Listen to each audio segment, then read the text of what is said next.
سلام دوستای عزیز و گرامی، انشالله که خوب باشه. امروز آمدم با یه رسیپی نو در خدمت شما عزیزان باشم.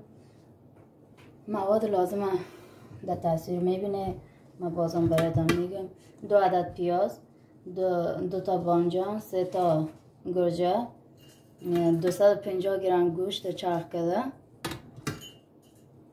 موادی که اینجا لازم داریم: نصف قاشق چایخوری سیر، کلش نصف است، نصف قاشق چایخوری زنجفیل تازه، 1 قاشق چایخوری نمک، 1 قاشق چایخوری زردچوبه و کاری.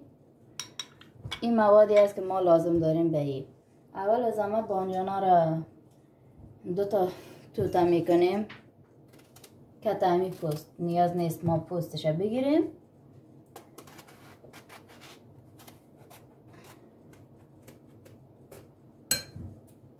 و در داش میمانیم. حالا ما ببینم در این جای میشه.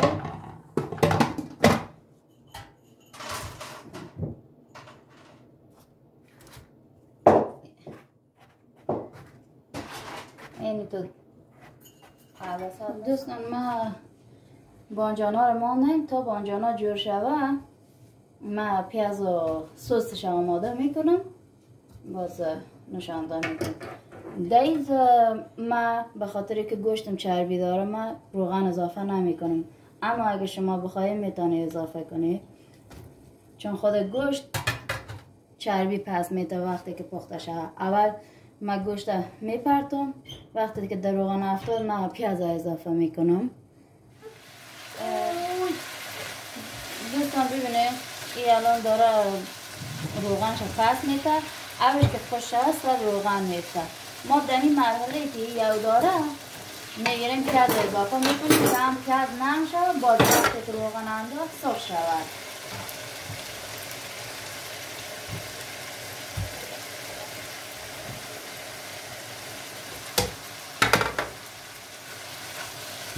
و این شکل میمانیم که دوتا عوضیش نرم شود. باز وقتی که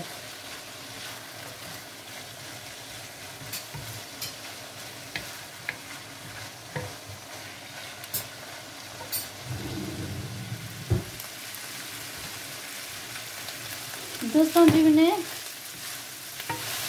الان این گوشت ما آبش کامل رفته، در روغن افتاده. ببینید نیاز به روغن. اینا دیگه چند دقیقه دیگه میمانیم تا پیاز سرخ شود. بعدش میایم تمام ارزیا و 1 قاشق رو، ما 2 قاشق رو بیارم، 1 قاشقش دیگه نمیدازم، 1 قاشقش هم نگاه میکنیم به سوز و همینطور گوجه رو اضافه میکنیم تا سس ما آماده شد. تا و بانجان هم پخته میشن درشان میاریم.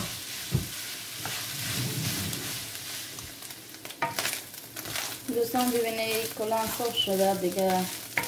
الان وقتش است که ادویه و گوجه یا رو اضافه کنیم که وان سرخ شوند. ببینید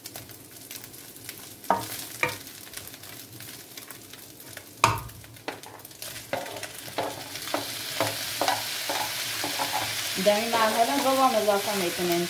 همه این مواد یک جای پخته میشه.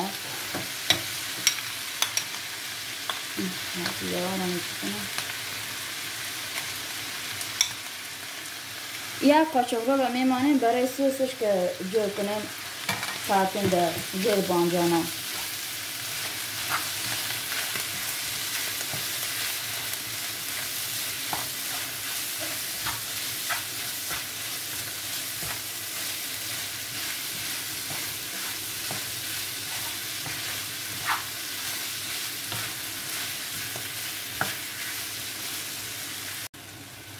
اینا دیگه از که مواد قاطی شد ادویه و رو به یا 1 گلاس 1 فنجان داخلش رو اضافه میکنیم که گوشت خوبش پخته شود.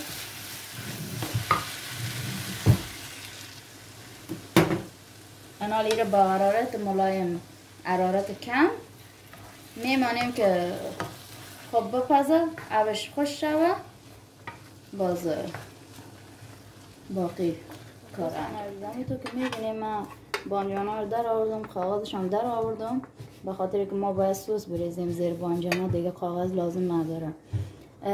داخل یک تاش خالی کردم، این دو تا که از اول خالی بود، اینا را ما خالی میکنم که شما هم طریق خالی کردنش ببینید.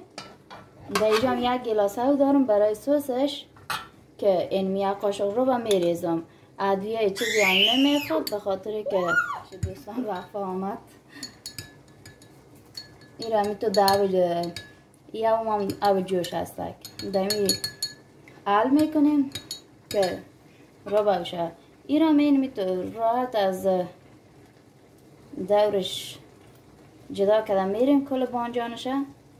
این بانجان هم میریزیم دست اوز گوشت ما که بوی بانجان بگیره و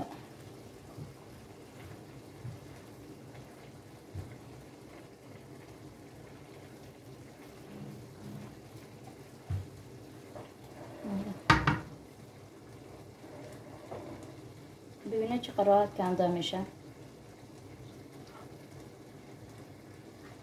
اینجاش باید جدا کنیمشه.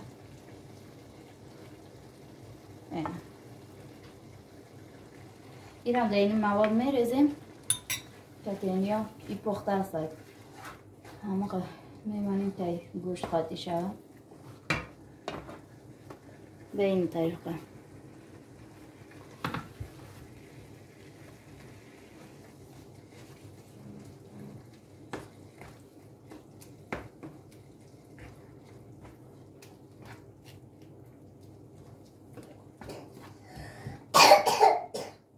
این سس ما یک ذره دیگه هم نیاز داره که آبش کامل خشک شود، باز دایی بریزیمش. دوستان این سس هم آماده شده. اینا رو میره پر میکنیم، کل بانجانا رو به یک شکل پر میکنیم.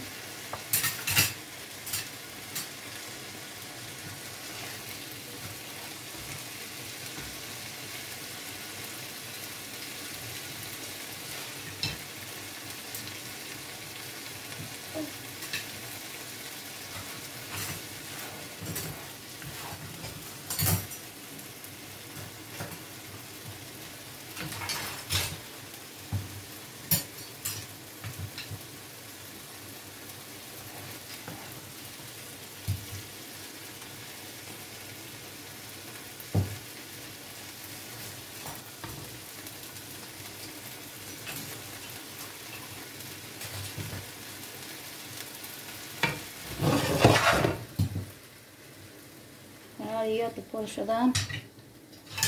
این سس ما که آماده است. زیاد نه، یک قاشق روی مواد ما میزنیم.